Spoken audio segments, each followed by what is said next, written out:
Alors bonjour tout le monde, bienvenue sur HPU 0. Aujourd'hui je vais vous montrer comment j'ai réparé cette Nintendo DSi. Alors avec un problème de son extrêmement rare, puisque j'ai pas pu trouver d'informations sur ce problème exact sur les forums, que ce soit en français, en anglais ou n'importe quoi, ni même en vidéo. Le problème de cette DSi c'est que le son ne fonctionne plus, tout simplement, mais en fait il fonctionne dans l'application Flipnote Studio et Studio Son DSi. Euh, Alors tout d'abord je vais vous parler de l'historique de cette console. Alors je l'avais achetée neuve en 2009, il me semble. Elle avait fonctionné un peu moins d'un an. Et ensuite le microphone ne fonctionnait plus. Alors elle était partie en garantie auprès du magasin auquel j'avais acheté. Je l'ai récupéré un peu plus tard. Et 3 mois, un peu moins de 3 mois après, plus de son. Donc voilà, donc autant vous dire qu'une DS qui fait pas de son, ça sert à rien. Alors suite à ça, j'ai essayé de farfouiller un peu dans les menus, dans les différentes applications, et je me suis rendu compte que le son, il fonctionnait plus au démarrage, hein. Donc là, il est réparé actuellement. Donc il y a le son, mais là, il n'y avait plus de son au démarrage, il n'y avait plus de son dans les menus, il n'y avait plus de son dans les paramètres, et dans les jeux, bien évidemment, il n'y a plus de son. Donc c'est vachement, vachement dommage. Et ensuite, ouais, j'avais un peu fait des tests, hein. J'avais vu que dans Flipnote Studio et dans Studio Son DSi ça fonctionnait. Donc c'était quand même très curieux, hein, parce que normalement quand il n'y a plus de son, on peut se dire que c'est les haut-parleurs ou quoi. Mais là du coup c'était pas le cas. Donc suite à ça j'avais cherché sur les forums, les trucs, les vidéos, il n'y a rien du tout qui parle exactement de ce problème, hein, que ce soit en français ou en anglais. Suite à ça, j'avais fait une remise d'état d'usine, là, une réinitialisation. J'ai fait une mise à jour système, hein, en me disant tiens, peut-être ça va réparer une corruption de la mémoire ou j'en sais rien. Au final, ça n'a rien changé, mais il n'y avait toujours plus de son. Alors récemment, je me suis repenché dessus, puisque de son, j'avais refait des recherches récemment, et puis il n'y a toujours personne qui a eu ce problème exact. Et je vais vous parler de ça tout de suite. Donc là, on va la démonter. Donc comme je vous ai dit, niveau software, etc., j'ai fait tous les tests possibles. J'ai testé avec le jack, etc. Le son ne fonctionnait toujours pas. Alors, ce qu'on va faire, on va démonter la console et puis on va aller dans les entrailles et puis je vais vous expliquer ce que j'ai fait pour la réparer. Alors, pour la démonter, il faut d'abord virer le cache-batterie, les deux vis. On a deux caoutchoucs qui sont ici. Qu'il faudra enlever. Donc les miens ils sont complètement désintégrés au démontage, donc je pourrais pas les remettre. Donc là c'est parti, on va démonter ça.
Alors une fois les vis enlevées, on les tire un peu dessus.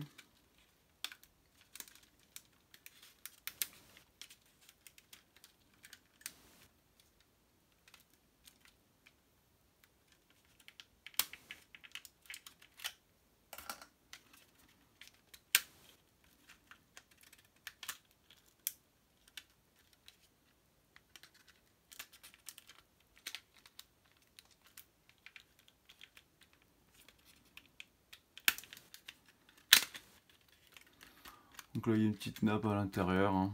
On va s'enlever toute seule, celle-ci là. Voilà, donc là la console est ouverte. Ici on a la carte réseau.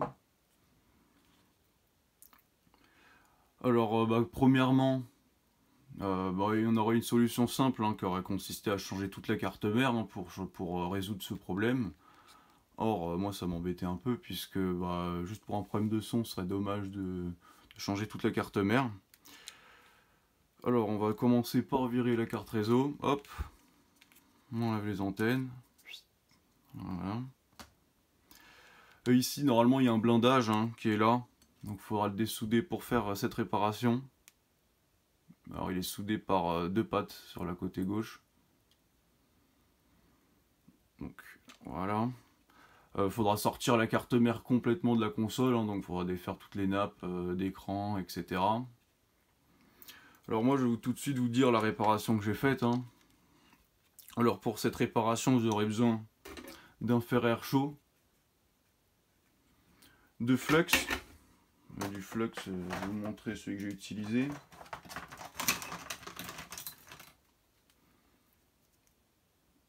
Du flux comme ça. Un fer à souder bien évidemment pour défaire les deux pattes là, du blindage. Et puis faudra sortir la carte mère de la console. Donc ça je vais le faire tout de suite là. Je vais défaire les nappes.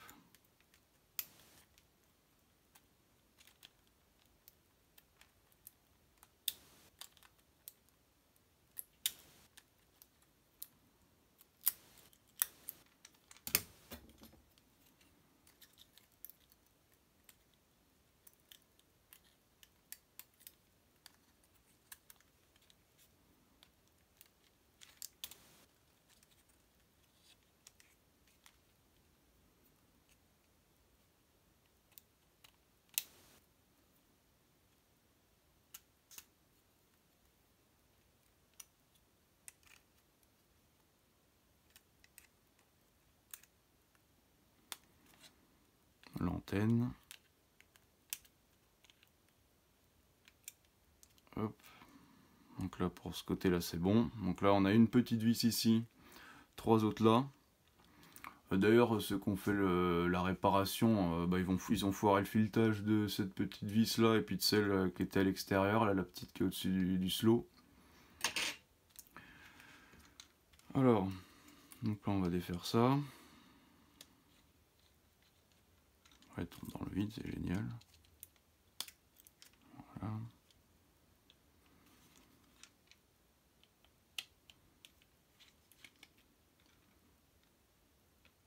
Alors la difficulté de cette réparation, c'est que y a pas mal de pièces plastiques en fait autour des composants qu'on va reflow. Donc on va procéder à un reflow de certains composants sur cette carte mère. Donc moi en l'occurrence j'ai reflow le chipson qui se trouve ici, le CPU qui est là. Et comme j'ai mis pas mal de flux au niveau du CPU, c'était un peu parti sur la NAND, hein, si je me trompe pas, ça doit être la NAND. Donc il y en avait aussi, donc j'en ai profité pour reflow les trois. Donc la NAND, le CPU et le chipson.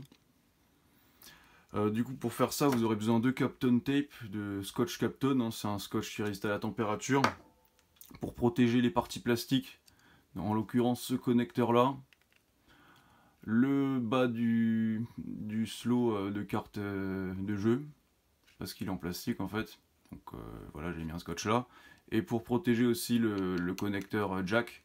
Bon, moi malgré le Kapton il a pris des petites bulles il est un peu fondu au dessus, mais bon c'est pas très grave puisqu'il fonctionne encore, enfin ça n'a pas déformé la structure du jack 3.5.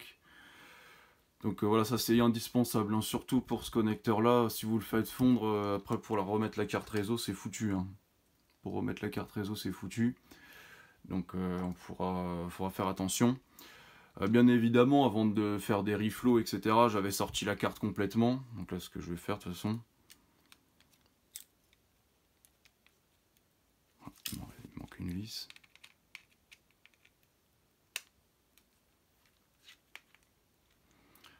La difficulté aussi, c'est que côté arrière, attends, là je vais juste défaire la nappe de l'autre écran parce qu'elle est prise par l'autre côté. Il faut pas tirer dessus, sinon c'est foutu. Hop. Voilà. Donc ça, on va le mettre de côté. On n'en a pas besoin. Voilà, donc ici on a la carte mère face à nous. Ouais, donc ce que je vous disais, c'est qu'il faut faire attention quand vous chauffez parce que derrière aussi on a des switches plastiques. Donc, et puis on a même une face avec un peu de composants là derrière le chip son. Donc ça, faut faire vachement gaffe quand vous ferez le fer à air chaud, faut pas déplacer la carte mère ou quoi quand elle sera chaude parce que si vous déplacez, délogez les composants derrière, ça risque d'être une belle merde à ressouder correctement, voilà. Puis pareil, si vos switches y fondent, ça risque d'être assez chiant à remettre. Donc faut être assez prudent, je vous conseille de vous êtes déjà entraîné à faire des reflows sur des circuits basiques, hein, des trucs moins importants. Pour la température de reflow, moi j'étais à 400 degrés sur mon fer air chaud. Mais je vous inviterai à mettre entre 360 et peut-être 400 degrés, ouais. Mais pas au-dessus, parce qu'en fait le circuit est super fin. Donc ça chauffe vachement vite. Après si vous avez l'habitude, ça ne vous posera pas de problème. Le soufflerie, je l'ai été réglé à 6. J'étais réglé à 6, mais je trouvais que ça soufflait un peu fort, donc je vous inviterai à mettre un peu moins que 6. Moi il a 9, il a 10 niveaux. 9. Non, il a 8 niveaux le mien, il est réglé sur 6, mais un peu moins ce serait mieux. Pour ensuite... voilà. Hein. Donc ça a tendance à chauffer vachement vite. Donc pour commencer, vous masquez tous les composants, comme je vous ai dit, tous les pièces plastiques avec du Kapton. Quitte à découper un peu le Kapton hein, pour que le composant qui soit bien accessible, voilà, pour pouvoir le chauffer. Vous préchauffez un peu votre circuit avec le fer à air chaud. Vous prenez votre flux, vous en mettez sur le tour des 3 composants, enfin des 2 un peu particulièrement. De toute façon, cette panne là, ça devait être une bille en fait d'étain sous le CPU qui devait plus faire contact. Hein, parce que la DSi, elle a un système de compatibilité DS et DSi. Et en fait, je pense que la partie DS qui gère le son de la DS, la bille elle s'était dessoudée. Selon moi, je pense que c'était ça la panne. Et donc voilà, vous appliquez du flux sur les composants. Donc après, si vous avez d'autres problèmes, hein, vous pouvez tenter de reflow tous les composants, hein, la mémoire là, et puis le chip Power IC là, qui est ici. Peut-être éventuellement celui-là en protégeant les connecteurs proches. De toute façon, voilà, les pannes un peu bizarres sur DS, souvent, ça peut être lié à ça. La NAND qui se dessoude, le CPU qui a un problème, ou bien le chip son. Donc voilà, si vous avez des pannes assez curieuses sur la DS, je vous inviterai à faire ça avant de remplacer votre carte mère. Et ensuite, vous allez chauffer vos composants à tour de rôle. Et si vous avez l'habitude, vous voyez quand le flux il devient un peu, il fait plein de bulles et ça, il y a de la fumée qui sort, etc. Là, on sait que les billes sont en train de fondre en dessous. Donc, faut vraiment pas insister, hein, parce que comme je vous ai dit, le circuit il est vachement fin. La dissipation thermique est très faible et du coup, ça chauffe super vite. Donc moi c'était maximum, vraiment grand maximum 30 secondes sur le composant et encore hein, j'étais pas collé, hein, j'étais à une bonne distance et puis je tournais beaucoup pour que ça répartisse proprement la chaleur. Malheureusement j'ai pas pu vous filmer le problème de base qu'il y avait, j'ai pas pu vous filmer non plus pendant la réparation parce que c'est vrai que c'est assez complexe de gérer la caméra et tout. Mais voilà, là je vous ai donné l'essentiel. Hein. Donc surtout protégez bien vos plastiques, sinon c'est la merde. Avant ça, avant de faire le reflow, faut bien inspecter la carte mère des deux côtés, qu'il n'y ait pas de composants grillés ou d'anomalies suspectes. Bon, or moi dans mon cas, il n'y avait rien de suspect, hein, tout avait l'air propre. Une fois que vous avez reflow votre circuit, vous la laissez refroidir tout simplement. Après vous effacez les traces de flux avec de l'alcool isopropylique sur une brosse à dents un peu pour faire les finitions avec un petit coton-tige, etc. Bon moi c'est un peu fait fondre là l'encre du marquage là, sur la carte mère, mais bon c'est pas très grave. Hein, parce que l'alcool isopropylique ça vous fait fondre tout ce qui est indélébile, marqueur, etc. Ça le dissout. Et bah ensuite après ça j'ai fait un test, hein, j'ai remonté la carte, puis j'ai vu que ça fonctionnait. Donc c'est formidable, ça fait plusieurs jours, hein, que même plusieurs jours que je m'en sers de la DS. Tout est nickel, hein, le son est revenu, tout est impeccable. Voilà. Donc voilà, c'est la fin de cette vidéo. J'espère que si vous avez des questions, de toute façon, n'hésitez pas à me les poser dans les commentaires.